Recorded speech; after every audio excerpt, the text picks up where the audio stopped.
ശരി, ശിവപ്രസാദ് കേൾക്കുന്നുണ്ടല്ലോ. ഒരു അധ്യാപകൻ പറഞ്ഞു കേട്ടു, വിദ്യാർത്ഥി പറഞ്ഞു കേട്ടു, വിദ്യാർത്ഥികൾ പറഞ്ഞുകൊണ്ടിരിക്കുന്നത് ഞങ്ങൾക്കൊക്കെ ഇങ്ങനെ മെസ്സേജുകൾ ഇങ്ങനെ വന്നുകൊണ്ടേയിരിക്കുകയാണ് വിദ്യാർത്ഥികളുടെ. ഒരാൾ പറയുന്ന ഒരു കാര്യമാണ്, ബോർഡ് എക്സാം മാർക്ക് വെയിറ്റേജ് 50:50 മാറ്റി 60:40 ആക്കുക എന്നതായിരുന്നു സുപ്രധാനമായ നിർദ്ദേശം. ഇത് നടപ്പാക്കിയിരുന്നെങ്കിൽ സ്റ്റേറ്റ് സിലബസിലെ കുട്ടികൾക്ക് അല്പമെങ്കിലും ആശ്വാസമായേനെ. എന്നാൽ സർക്കാർ നടത്തിയ പ്രോസ്പെക്ടസ് ചേഞ്ചിൽ അങ്ങനെയല്ല. എക്സ്പേർട്ട് കമ്മിറ്റി പറയാത്ത 5:3:2 ആണ് വന്നത്. അപ്പോൾ ഇതാണ് ഏറ്റവും വലിയ അപകടമായത് എന്ന് വിദ്യാർത്ഥികൾ തന്നെ ചൂണ്ടിക്കാണിക്കുകയാണ്. അപ്പോൾ ഇത് എങ്ങനെ വന്നു എന്ന ചോദ്യത്തിന് മാധ്യമപ്രവർത്തക ചോദ്യങ്ങളോട് മന്ത്രി ചൂടായിട്ട് കാര്യമുണ്ടോ ശിവപ്രസാദ്? നിങ്ങൾ കോടതി ചമയണ്ട, നിങ്ങൾ വലിയ കോടതി കളിക്കണ്ട എന്ന് പറയുന്നതാണോ അതിൽ മറുപടി? വലിയ ആശങ്കകൾ വിദ്യാർത്ഥികൾ, രക്ഷിതാക്കൾ, അധ്യാപകർ പങ്കുവയ്ക്കുമ്പോൾ അതിൽ ഒരു വിശദീകരണം മന്ത്രി നൽകേണ്ടതല്ലേ? അവ്യക്തമായി എങ്ങനെ ഈ തീരുമാനം വന്നു എന്ന ചോദ്യത്തിന് വ്യക്തമായി മറുപടി പറയാതെ മന്ത്രി പോവുകയാണ്. ശിവപ്രസാദിന് വലിയ ഉത്തരവാദിത്വമുണ്ട് നിങ്ങളെ സംബന്ധിച്ച്. നിങ്ങളുടെ സംഘടന ഇവിടെ ഉന്നത വിദ്യാഭ്യാസ രംഗത്തെ പ്രശ്നങ്ങളുമായി ബന്ധപ്പെട്ട് തെരുവിലാണ്. ആ തെരുവിലിറങ്ങുമ്പോൾ വിദ്യാർത്ഥികളെ വിഷയം കൂടി ഏറ്റെടുത്ത് അതിൽ ശക്തമായി പ്രതികരിക്കേണ്ടതാണ് SFI. ഇതിനകത്ത് നമ്മൾ മനസ്സിലാക്കേണ്ടത് തീർത്തും അക്കാഡമിക്കായി നമ്മൾ നടത്തുന്ന ഒരു ചർച്ചയാണെന്നാണ് ഞാൻ വിശ്വസിക്കുന്നത്. അതിനകത്ത് നമ്മുടെ പ്രിയപ്പെട്ട സഹോദരി ഇവിടെ പറഞ്ഞ വിഷയങ്ങൾ നമ്മൾ അഡ്മിറ്റ് ചെയ്തു. ആ നിലയിൽ തന്നെ ആ വിഷയങ്ങൾ ചർച്ച ചെയ്തു. ഞാൻ ഏതെങ്കിലും ഒരു ഗവൺമെൻറ് സ്വീകരിച്ച നടപടികളെ ന്യായീകരിക്കാനോ ആ സ്വീകരിച്ച നടപടികളുണ്ടായ കാര്യങ്ങളെ സംബന്ധിച്ച് സംസാരിക്കാനോ വേണ്ടിയിട്ടല്ല ഇരിക്കുന്നത്. വിദ്യാർത്ഥികൾ നേരിടുന്ന വിഷയങ്ങൾ ചർച്ച ചെയ്യാൻ വേണ്ടിയിട്ട് തന്നെയാണ് ഞാൻ ഇരിക്കുന്നത്. അതിനകത്ത് അധ്യാപകൻ നമ്മുടെ പ്രിയപ്പെട്ട പ്രതിനിധി ഇവിടെ സംസാരിച്ചതിനകത്ത് നമ്മുടെ സിസ്റ്റം കുറെ കൂടി ഓർഗനൈസ്ഡ് ആവണം എന്ന കാര്യത്തിൽ എനിക്ക് യാതൊരു തർക്കവും അദ്ദേഹവുമായില്ല. അദ്ദേഹം പ്രകടിപ്പിച്ച ചില ആശങ്കകളോട് യോജിക്കുന്ന ആൾ കൂടിയാണ് ഞാൻ. എന്നാൽ അദ്ദേഹം പങ്കുവച്ച മെസ്സേജിനകത്ത് പ്രധാനപ്പെട്ട ഒരു പ്രശ്നം, കേരളത്തിൽ എന്തിനു നമ്മൾ പഠിക്കണം എന്നൊരു ചോദ്യം അദ്ദേഹം ചോദിക്കുകയാണ്. അത് തീർത്തും തെറ്റായ നിലയിലൊരു മെസ്സേജ് കൊടുക്കുന്ന ചോദ്യമായി പോയി എന്ന് അദ്ദേഹത്തോട് വിയോജിച്ചുകൊണ്ട് ഞാൻ അഭിപ്രായം ഞാൻ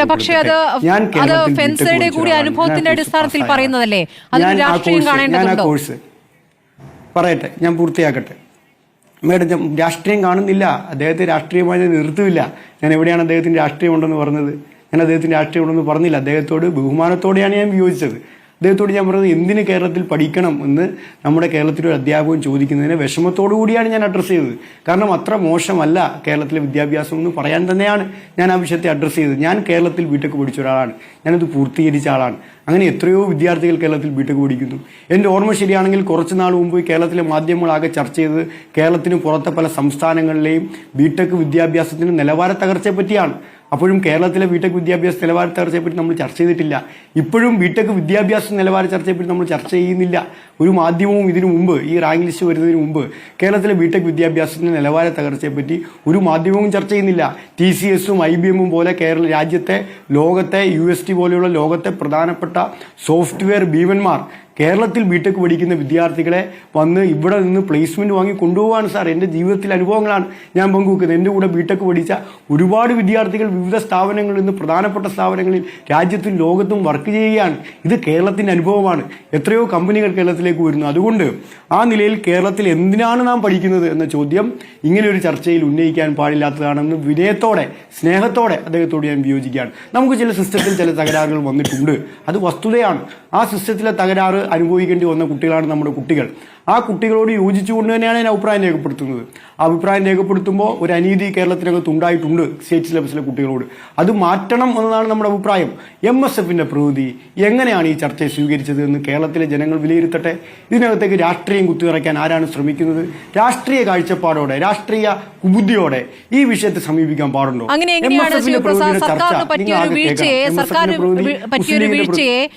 ഈ തരത്തിൽ അക്കാഡമിക് ചർച്ചയായി മാത്രമേ കാണാൻ പറ്റൂ എന്ന് പറയുന്നത് എങ്ങനെയാണ്? നിങ്ങളാണ് പ്രതിപക്ഷത്തെങ്കിൽ അങ്ങനെയാണോ ശിവപ്രസാദിനെ സമീപിക്കുക? പറഞ്ഞോളൂ. ഞാൻ പൂർത്തിയാക്കിയില്ല.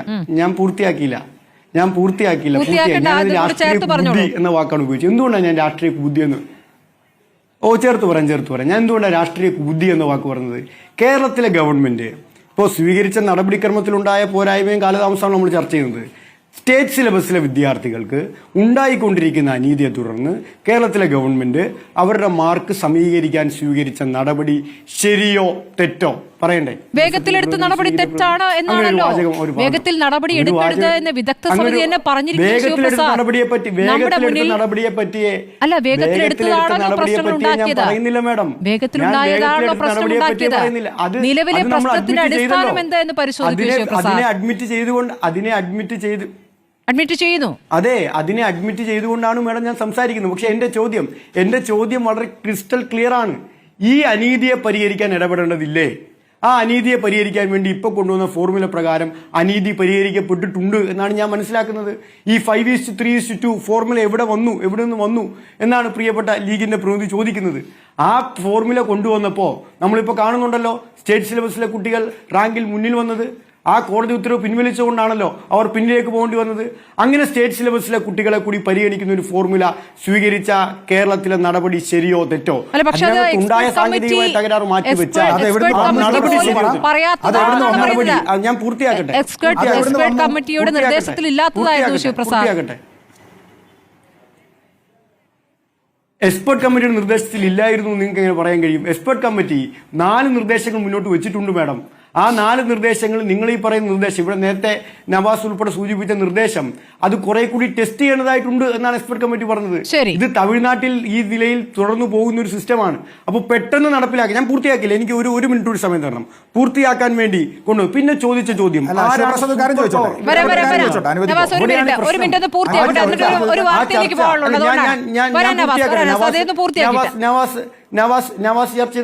നവാസ് ചർച്ച ചെയ്തപ്പോൾ ഞാൻ ഇടപെട്ടില്ല. സൂപ്പർ പവറാണ്. ഞാൻ ചോദിക്കട്ടെ, എൻട്രൻസിന്റെ മാർക്ക് മാത്രം പോരെ എന്നൊരു ചോദ്യം ചോദിക്കുകയാണ്. അപ്പോൾ ആർക്ക് വേണ്ടിയിട്ടാണ് നവാസ് ആ ചോദ്യം ചോദിക്കുന്നത്? ഞാൻ ബലമായി ന്യായമായി വിശ്വസിക്കുന്നത് കേരളത്തിലെ രാജ്യത്തെ വിവിധ എൻട്രൻസ് കോച്ചിങ് സ്ഥാപനങ്ങൾക്ക് വേണ്ടിയാണ് ഈ ചോദ്യം നവാസ് മുന്നോട്ട് വെച്ചതെന്നാണ്. മുസ്ലിം ലീഗിന്റെ ആവശ്യം അങ്ങനെ എൻട്രൻസ് കോച്ചിങ് സ്ഥാപനങ്ങളിൽ കോച്ചിങ്ങിൽ മാത്രം മതി എന്നാണോ? അങ്ങനെയാണോ മുന്നോട്ട് വെക്കുന്നത്?